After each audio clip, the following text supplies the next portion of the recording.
Hello friends, welcome back to my YouTube channel. तो आज हम करने वाले हैं एसएससी पीवाईक्यू सीरीज लेक्चर 2 का रिवीजन। आप कैसे हैं बताइए कमेंट बॉक्स में। चलो स्टार्ट करते हैं।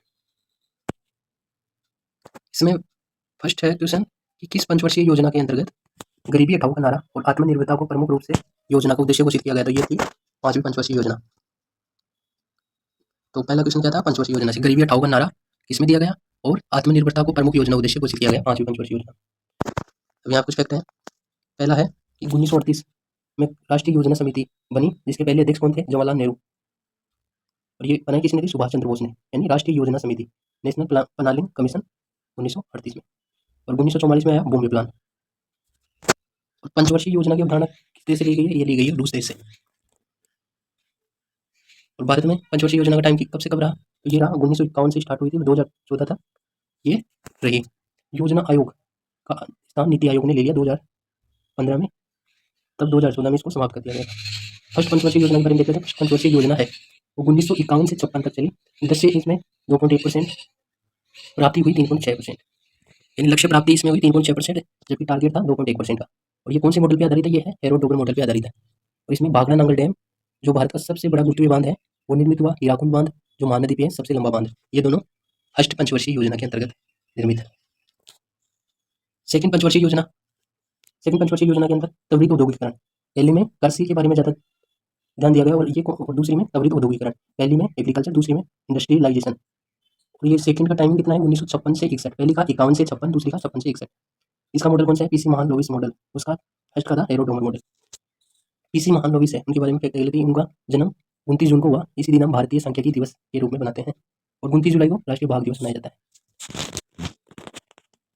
और द्वितीय पंचवर्षीय योजना में कौन से उद्योग निर्मित किए गए, उनके बारे में देख लेते हैं। तो इसमें स्टील प्लांट, 3 स्टील प्लांट निर्मित हुए, जिसमें पहला राउरकेला जो उड़ीसा में है, दूसरा दुर्गापुर वेस्ट बंगाल में, तीसरा भिलाई छत्तीसगढ़। और राउरकेला स्टील प्लांट का में सहयोग दिया जर्मनी ने, और यूके यानी ब्रिटेन के सहयोग से दुर्गापुर स्टील प्लांट और भिलाई स्टील प्लांट रूस की मदद से स्थापित किया गया। उद्देश्य इसमें था 4.5% का, प्राप्ति हुई 4.27%। थर्ड पंचवर्षीय योजना है, थर्ड पंचवर्षीय योजना 1961 से 1966 तक। उद्देश्य इसका है 6.6%, प्राप्ति हुई 2.8%। और इसका टाइमिंग है 1966 से 69। इसके बाद इसमें बीच 1966 से 69 के बीच में क्या आ गया, योजना अवकाश, ये आपको याद रखना है। पहली पंचवर्षीय योजना का टाइमिंग हो गया 1951 से 56, दूसरी का 56 से 61, तीसरी का 61 से 66। और ये 1966 से 1969 होगा योजना अवकाश। फोर्थ का हो गया 1969 से 1974। इसका फॉर्मूला यानी किस मॉडल पे आधारित है, ये गोडगिल फॉर्मूले पे आधारित है। इसका उद्देश्य 5.6%, प्राप्ति 3.3%। फिफ्थ पंचवर्षीय योजना है, जिसका टाइम है 1974 से 78। ये वो पंचवर्षीय योजना है जो केवल 4 साल के लिए चली, ये भी याद रखना है। और डीपी धर मॉडल पर आधारित है। न्यूनतम आवश्यकता कार्यक्रम इसी के अंतर्गत है। इसके बाद आया रोलिंग प्लान 2 वर्ष के लिए। ये तो पंचवर्षीय योजना है। हमने 5 पंचवर्षीय योजना की बात कर लिया, जो एसएससी के एग्जाम में हर एक शिफ्ट में एक क्वेश्चन जरूर पूछा जाता है पंचवर्षीय योजना से, तो आप याद करिए। इसकी पीडीएफ हमारे टेलीग्राम चैनल पे मिल जाएगी, जिसकी लिंक डिस्क्रिप्शन बॉक्स में मिल जाएगी आपको, और कमेंट बॉक्स में भी पिन कर दी जाएगी, तो वहाँ से देख लेना आप। हमारे टेलीग्राम चैनल का नाम है एसएससी एग्जाम आइडिया। और हम परमार सर के सभी 50 लेक्चर्स का फटाफट रिवीजन करेंगे, मात्र 20 मिनट में पूरे लेक्चर का रिवीजन करेंगे। नेक्स्ट क्वेश्चन है, सतरिया नृत्य शैली किस राज्य से प्रसिद्ध है। तो ये किस राज्य से प्रसिद्ध है, तो ये है असम से। अब आपको पता है कि शास्त्रीय नृत्यों की संख्या कितनी है, तो ये है 8 शास्त्रीय नृत्य हैं, 8 शास्त्रीय नृत्य हैं। इसमें सबसे नवीनतम है सत्रिय नृत्य, जो 2000 में शामिल हुआ। इसके जनक माने जाते हैं गुरु शंकर देव, जो और भावना और अंकिया नाट कला सत्रिया से संबंधित है। ये भी एसएससी एग्जाम में पूछा गया है सारे क्वेश्चन कि गुरु शंकर देव का संबंध किस नृत्य शैली से है, तो वो है असम की सत्रिय से। और भावना व अंकिया नाट का संबंध किसी शास्त्रीय नृत्य से है, वो है सत्रिय से। और ये सत्रिय नृत्य किसको समर्पित है, इसमें भगवान कृष्ण को। और जतिन गोस्वामी और सरोदी सेकिया, ये भी सत्रिय नृत्य से संबंधित है। नेक्स्ट है, लिएंडर पेस किस खेल से संबंधित है। लिएंडर पेस किस खेल से संबंधित है, ये है टेनिस से। पहले एशियाई जिन्हें इंटरनेशनल टेनिस फेडरेशन के हॉल ऑफ फेम में शामिल किया गया, तो कौन है वो है लिएंडर पेस। पहले एशियाई हैं जो खिलाड़ी की कैटेगरी में शामिल हुए हैं इंटरनेशनल टेनिस फेडरेशन के हॉल ऑफ फेम में। विजय अमृतराज जो फोटोग्राफर है, इन्हें भी शामिल किया गया है। इनको शामिल किया गया है कॉन्ट्रीब्यूटर की कैटेगरी में, और इनको खेल की कैटेगरी में। अब यहाँ पे है कोनेरू हम्पी। कोनेरू हम्पी का संबंध किस राज्य से है, ये आंध्र प्रदेश से, जो भारतीय शतरंज खिलाड़ी है, जिन्होंने रैपिड चेंज में वर्तमान विश्व चैंपियनशिप 2019 की जीती थी। और 2023 में इन्होंने सिल्वर मेडल जीता है।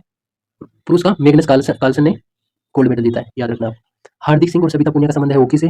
बेस्ट प्लेयर अवार्ड किसको मिला, हार्दिक सिंह को। बेस्ट गोलकीपर का अवार्ड मिला सविता पुनिया। और किसके द्वारा दी गई, एफआईएच के द्वारा, यानी federation of international hockey. Saurabh Kothari का संबंध किससे है? स्नूकर से। जो पहली सीनियर स्नूकर चैंपियनशिप थी वो जीते थे सौरभ कोठारी से। तो ये थे कुछ खेल और खिलाड़ी। तो ये भी याद रखना है, ये भी एक टॉपिक है स्टैटिक का जो एसएससी में पूछा जाता है। अगला क्वेश्चन है कॉलम ए का कॉलम बी से मिलान करना है। तो ये है कि ऑक्सीजन कितना पाया जाता है, सिलिकॉन कितना पाया जाता है, एल्यूमिनियम और आयरन ये कितने पाए जाते हैं। तो ऑक्सीजन 47% वो पट्टी में, और सिलिकॉन पाया जाता है 28%, एल्यूमिनियम 8% और आयरन 5%। ये इनकी मात्रा है जो पाई जाती है। भूपर पट्टी पृथ्वी है, इसके इसका जो भाग है इसको 3 भागों में बांटा गया है। इसको पृथ्वी को पहले ऊपर की परत है भूपर पट्टी या क्रस्ट बोलते हैं जिसे जिसे लिथोस्फीयर कहते हैं। बीच में है मेंटल और लास्ट में है कोर। और ये ऑक्सीजन, सिलिकॉन, एल्यूमिनियम ये पाया जाता है भूपर पट्टी पे। इसमें सबसे ज्यादा पाई जाती है ऑक्सीजन, ये आपको याद रखना है। और इसको कैसे याद रखना है? ओसियाल, क्या ओसियाल यानी oxygen, silicon, aluminium. Fifth question है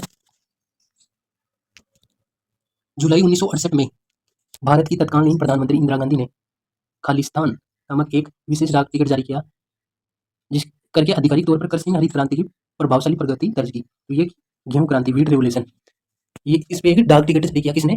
प्रधानमंत्री इंदिरा गांधी ने, गेहूं की क्रांति पे। और गेहूं की किस्म कौन सी थी? PL 480 गेहूं की किस्म थी। अब भारत में हरित क्रांति थी वो 1965 में हरित क्रांति जो खाद्य उत्पादनों से संबंधित है। और इसमें क्या HYV इसकी फुल फॉर्म भी पूछी गई है। तो इसकी फुल फॉर्म है हाई यील्ड वेराइटी यानी उच्च उत्पादक किस्म के बीजों को इंट्रोड्यूस किया गया इस। और ये हरित क्रांति शब्द किसने दिया था? तो ये दिया था विलियम गॉड ने। किसने दिया? विलियम गॉड ने दिया हरित क्रांति शब्द। हरित क्रांति के जनक विश्व में तो हैं नॉर्मन बोरलॉग और भारत में MS स्वामीनाथन, जिसका हाल ही में निधन हुआ है MS स्वामीनाथन जी का, और जिनको अभी अभी भारत रत्न भी दिया गया है।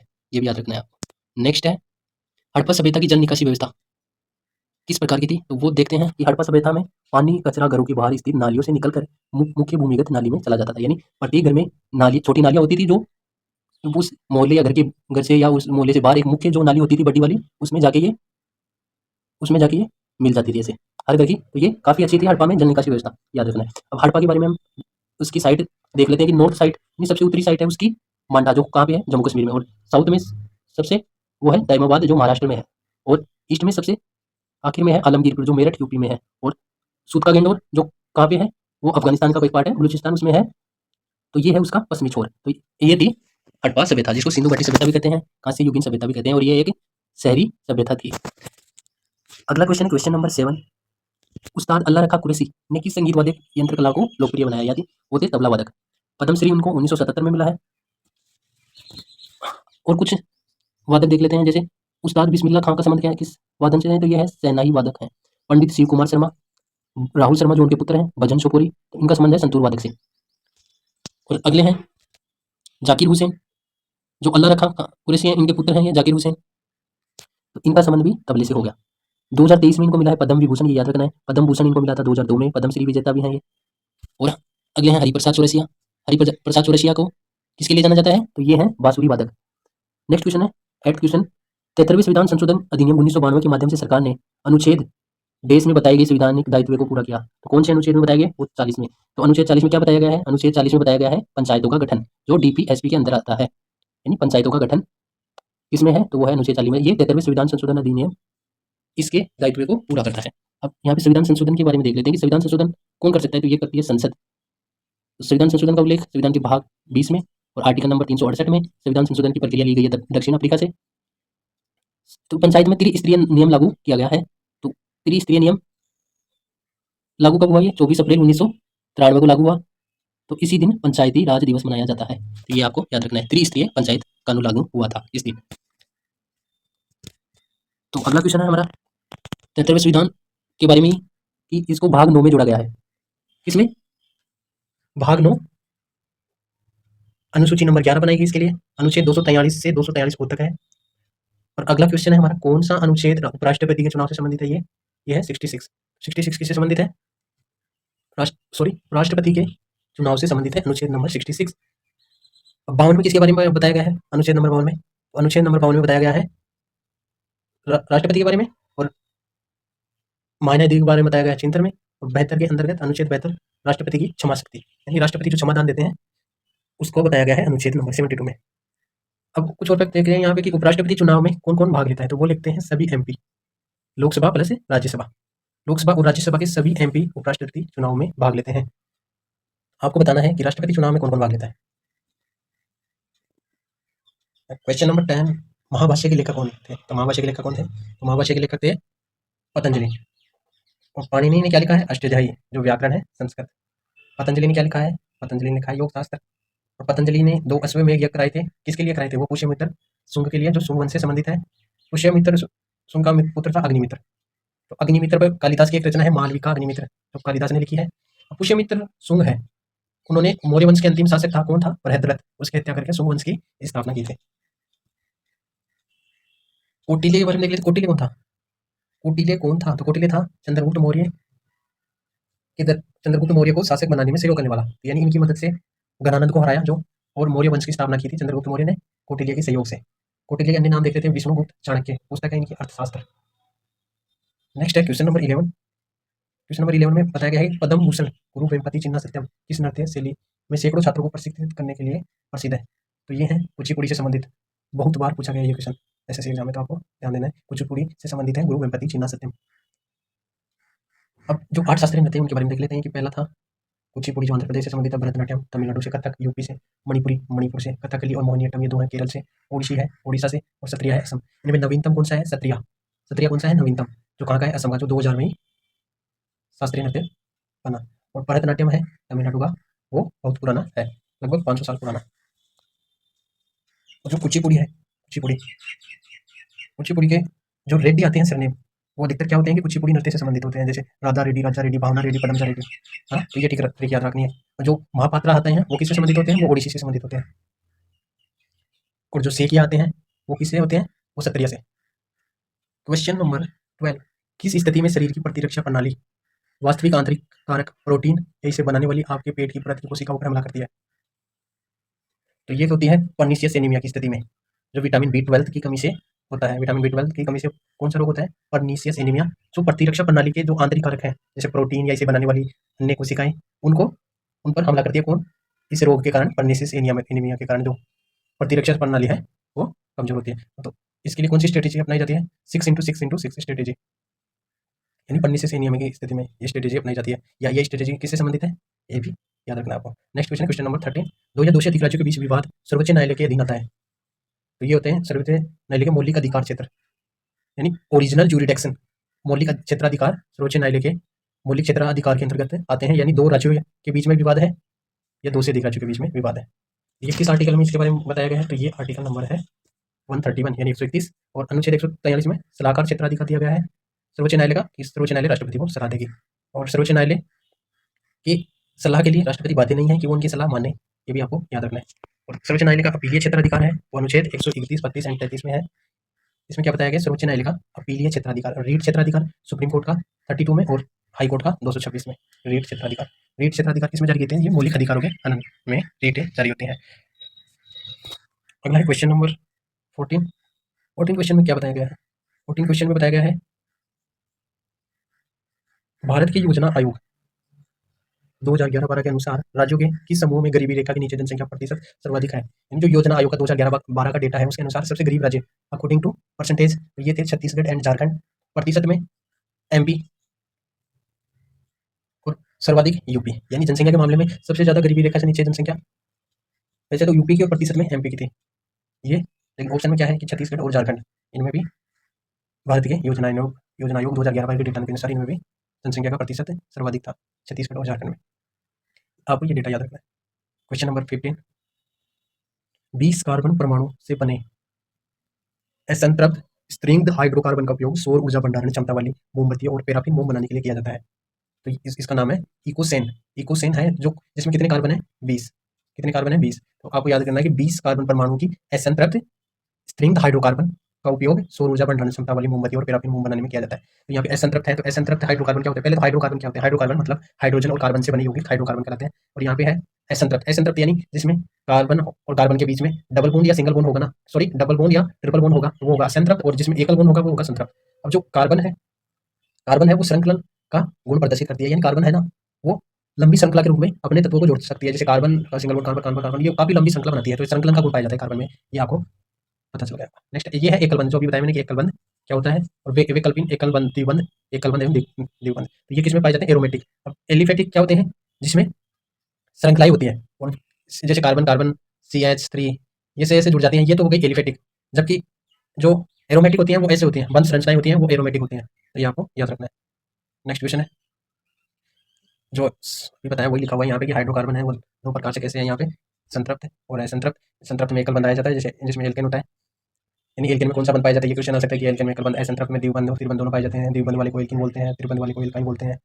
हाइड्रोकार्बन जो संतृप्त होते हैं वो जलते हैं तो साफ और नीली लौ उत्पन्न करते हैं, और पीली और काली काली युक्त लौ कौन, असंतृप्त हाइड्रोकार्बन उत्पन्न करते हैं। क्वेश्चन नंबर 16, कौन सा उद्योग बिक्री के उद्देश्य से पौधों और जानवरों के कुछ मसालों के पुनः उत्पादन और गुणन में लगा हुआ है, तो ये है आनुवांशिक यानी जेनेटिक। जेनेटिक है, जेनेटिक उद्योग है, वो पौधों और जानवरों के कुछ मसालों के पुनः उत्पादन और गुणन में लगा हुआ है, यानी उनके पुनः उत्पादन और उनका बिक्री बढ़े और के गुणन में वृद्धि हो, तो ये आपको याद रखना है। नेक्स्ट है क्वेश्चन नंबर 17 जो विजयनगर साम्राज्य से है कि विजयनगर साम्राज्य की आय का प्रमुख स्रोत क्या था, यानी जो रेवेन्यू मिलता था, भू राजस्व शुल्क, भूमि से जो राजस्व आता था उससे विजयनगर साम्राज्य का जो मैक्सिमम आय उससे प्राप्त होती थी। विजयनगर साम्राज्य है जो हम्पी इसकी राजधानी थी। हम्पी हम्पी तुंगभद्रा के तट पर है, तुंगभद्रा नदी के तट पर है। विजयनगर साम्राज्य के संस्थापक हरिहर एंड बुक्का 1336 ईस्वी में स्थापना की। जो काकतीय वंश था पहले, वारंगल का काकतीय वंश, उसी के सामंत थे और इन्होंने विजयनगर साम्राज्य की स्थापना की 1336 ईस्वी में। विजयनगर साम्राज्य था, उस पर 4 वंशों ने शासन किया। संगम वंश जिसे हरि और बुक्का थे, उन्होंने सबसे पहले संगम वंश स्टार्ट किया, इस पे संगम वंश स्टार्ट किया। उसके बाद सुलू आया, फिर तुलु वंश आया और अराविडु वंश आया। जो कृष्ण देवराय थे, जो ना कि तुलु वंश के बल्कि इस पूरी डायनेस्टी के, विजयनगर साम्राज्य के पूरे के सबसे प्रसिद्ध फेमस शासक कौन थे, कृष्ण देवराय, जिनके यहाँ दरबार में कौन रहता, तेनालीरामा भी रहता था। तुलु वंश के सबसे महान शासक, पूरे विजयनगर के महान शासक। और इसका जो हरियर आपको ये बताना है कि जो विजयनगर साम्राज्य है, जो इसकी राजधानी हम्पी है, ये वर्तमान में भारत में कौन से राज्य में है। आपके ऑप्शन है कर्नाटक, महाराष्ट्र, आंध्र प्रदेश, तेलंगाना। आपको कमेंट बॉक्स में बताना है। यहाँ पे कुछ फैक्ट है, ये भी देख लेते हैं। उत्तर भारत में मोहम्मद बिन तुगलक का शासन इस समय था जब दक्षिण भारत में विजयनगर साम्राज्य चल रहा था। समकालीन कृष्णा नदी के उत्तर में बहमनी साम्राज्य, यानी जो कृष्णा नदी बह रही थी उसके ऊपर था बहमनी साम्राज्य, और नीचे ये हरिहर और बुक्का ने स्थापित किया विजयनगर साम्राज्य, यानी ये कंटेम्प्रेरी थे। और ऊपर नॉर्थ इंडिया में दिल्ली पर कौन शासन कर रहा था, तुगलक वंश का मोहम्मद बिन तुगलक शासन कर रहा था। नेक्स्ट है गोल किसकी आत्मकथा है, गोल किसकी आत्मकथा है, तो ये है द ग्रेट मेजर ध्यानचंद की, हॉकी के जादू को कहे जाने वाले मेजर ध्यानचंद की आत्मकथा का नाम क्या है, गोल। अब अनब्रेकेबल है, अनब्रेकेबल ये है मेरी कॉम की। मेरी कॉम किससे संबंधित है, मेरी कॉम संबंधित है बॉक्सिंग से। ऐसा अगेंस्ट वर्ड्स यह सानिया मिर्जा की, जो टेनिस से संबंधित है। The test of my life, Yuvraj Singh 6 छक्के 281 and beyond, VVS Laxman. Major Dhyan Chand पुरस्कार जो अभी मिला है, किसको मिला है, सात्विक साईराज, रंकी रेड्डी और चिराग शेट्टी को, यहाँ पे याद रखना है। नेक्स्ट क्वेश्चन है क्वेश्चन नंबर 19, इकोनॉमिक्स का क्वेश्चन है। जो आरबीआई रेपो दर में कमी करने का निर्णय लेता है तो धन आपूर्ति क्या होगी, धन आपूर्ति बढ़ेगी, यानी आरबीआई रेपो रेट दर में जो कमी करने का निर्णय लेता है तो धन आपूर्ति बढ़ेगी। रेपो रेट कम करना चाहता है तो आपूर्ति बढ़ेगी, ये आपको याद रखना है। नेक्स्ट, और मौद्रिक नीति समिति, जो आरबीआई मौद्रिक नीति समिति है उसमें कितने सदस्य हैं, 6 सदस्य हैं, 3 आरबीआई से आते हैं, 3 भारत सरकार से। मुद्रा आपूर्ति का नियंत्रण करते हैं मौद्रिक नीति समिति, ये आपको याद रखना है। मुद्रा आपूर्ति नियंत्रण में कौन से टूल काम आते हैं, जैसे BR, RR, triple R, MSF, OMO, bank rate, repo rate. Bank rate है, बैंक रेट है, बैंक दर है, बैंक आरबीआई से ऋण लेते हैं। बैंक रेट पर जो अन्य बैंक है वो आरबीआई से ऋण लेते हैं और लंबे समय के लिए, और जो रेपो रेट है उसमें कम समय के लिए, यानी ओवरनाइट ऋण लेते हैं, ओवरनाइट, ये आपको याद रखना है। जो मौद्रिक नीति के बारे में बताया गया, मौद्रिक नीति है, यानी जब मौद्रिक नीति में टाइट, डियर या मौकिस होगी ना, तो यानी मुद्रा आपूर्ति की कमी होगी, और डोविस होगी तो मुद्रा आपूर्ति की वृद्धि होगी। अब देखिए ये इकोनॉमिक्स के टर्म से जो आपको याद रखने पड़ेंगे। रेपो रेट है, रेपो रेट, रेपो रेट, तो इसमें क्या होता है कि रीपरचेज ऑब्लिगेशन आता है, रीपरचेज का यानी पुनर्खरीद दायित्व है, पुनर्खरीद दायित्व है रेपो रेट। और राजकोषीय नीति है, राजकोषीय, उसमें फिस्कल पॉलिसी, सरकार एमएसपी देती है राजकोषीय नीति है। और आज का हमारा लास्ट क्वेश्चन है, क्लास काफी जल्दी समाप्त होगी टाइम पे। लास्ट क्वेश्चन है, भारतीय रिजर्व बैंक का राष्ट्रीयकरण कब किया गया, तो ये किया गया है 1 जनवरी 1949 को आरबीआई का राष्ट्रीयकरण, नेशनलाइजेशन ऑफ आरबीआई 1 अप्रैल 1949 को। स्थापना कब हुई थी इसकी, 1 अप्रैल 1935 को हिंटल यंग कमीशन की रिपोर्ट पर, जो 1926 में रिपोर्ट ये गठन हुआ और 1935 में आरबीआई की स्थापना हुई। पहले हेडक्वार्टर कलकत्ता में था, फिर दिल्ली ट्रांसफर हो गया, वर्तमान में दिल्ली, सॉरी मुंबई में है, वर्तमान में मुंबई में। आरबीआई आखिरी कर जाता है, यानी लेंडर ऑफ लास्ट रिसोर्ट किसे कहा जाता है, वो कहा जाता है आरबीआई को। बैंकों का बैंक भी आरबीआई को कहा जाता है। प्रथम अध्यक्ष थे इसके, यानी गवर्नर, आरबीआई के प्रथम गवर्नर कौन थे, सर ओसबोर्न स्मिथ, ये तो थे विदेशी। प्रथम भारतीय गवर्नर जनरल कौन थे, तो वो थे सीडी देशमुख। तो कैसी लगी आज की क्लास, आपने काफी इंजॉय किया होगा और हमने काफी कम समय में इसका रिवीजन कर लिया। इसकी पीडीएफ टेलीग्राम चैनल जिसकी link description box comment box में पिन में मिलेगी, तो वहाँ से आप ये PDF लेके इसको रिवाइज कर सकते हैं, प्रिंट निकलवा सकते हैं। ऐसे हम 50 लेक्चर का पूरा करेंगे और आपको फीडबैक देना है किसी लगी क्लास। जैसे ही आपको फीडबैक रहेगा अगली क्लास जल्द आएगी। आप जुड़े रहिए हमारे चैनल SSC एग्जाम आइडिया से। सब्सक्राइब कर लीजिए और शेयर कीजिए वीडियो को। धन्यवाद।